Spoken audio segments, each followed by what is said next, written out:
ವಿಜಯಪುರ ಜಿಲ್ಲೆಯಲ್ಲಿ ಬೆಳ್ಳಂಬೆಳಗ್ಗೆ ಬುಲ್ಡೋಜರ್ಗಳು ಸದ್ದು ಮಾಡಿವೆ. ಏನು ಬಸ್ ನಿಲ್ದಾಣದ ಎದುರುಗಡೆ ಇರುವಂತಹ ಅನೇಕ ಅಂಗಡಿಗಳ ಮೇಲೆ ಪುರಸಭೆ ಅಧಿಕಾರಿಗಳು ಅಂಗಡಿಗಳ ತೆರವು ಕಾರ್ಯಾಚರಣೆಯನ್ನು ಮಾಡಿದ್ದಾರೆ. ಅಲ್ಲದೆ ಈ ಸಂದರ್ಭದಲ್ಲಿ ಅಲ್ಲಿರ್ತಕ್ಕಂತಹ ಅಂಗಡಿ ಮಾಲೀಕರು ಆಕ್ರೋಶ ವ್ಯಕ್ತಪಡಿಸಿ ಕೋರ್ಟ್ನಿಂದ ಸ್ಟೇ ಇದ್ದರೂ ಕೂಡ ಈ ರೀತಿಯಾಗಿ ಪರದಾಡುವಂಥ ಪರಿಸ್ಥಿತಿ ನಿರ್ಮಾಣವನ್ನು ಪುರಸಭೆ ಅಧಿಕಾರಿಗಳು ಮಾಡಿದ್ದಾರೆ ಎಂದು ಆಕ್ರೋಶವನ್ನು ವ್ಯಕ್ತಪಡಿಸಿದ್ದಾರೆ. ಕೆಲಕಾಲ ಅಂಗಡಿ ಮಾಲೀಕರ ನಡುವೆ ಮತ್ತು ಪುರಸಭೆ ಮುಖ್ಯಾಧಿಕಾರಿ ಮೋಹನ್ ಜಾಧವ್ ಅವರಿಗೆ ಅಂಗಡಿ ಕಟ್ಟಿಕೊಂಡು ಜೀವನ ನಡೆಸುತ್ತಿದ್ದೇವೆ, ನಮ್ಮ ಹೊಟ್ಟೆ ಮೇಲೆ ಕಲ್ಲು ಹಾಕಬೇಡಿ ಎಂದು ಮನವಿ ಮಾಡಿದರು.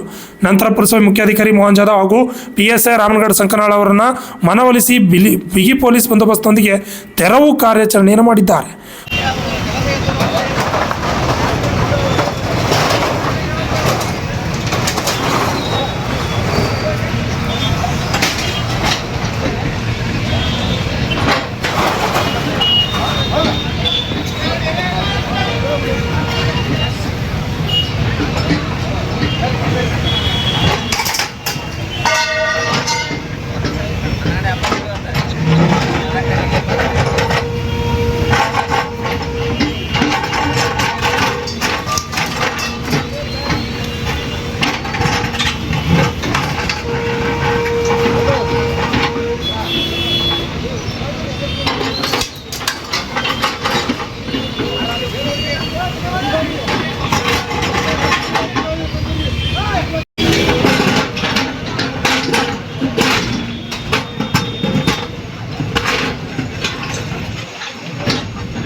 Lakshman Kalal, RJ32 Kannada news, Talikote.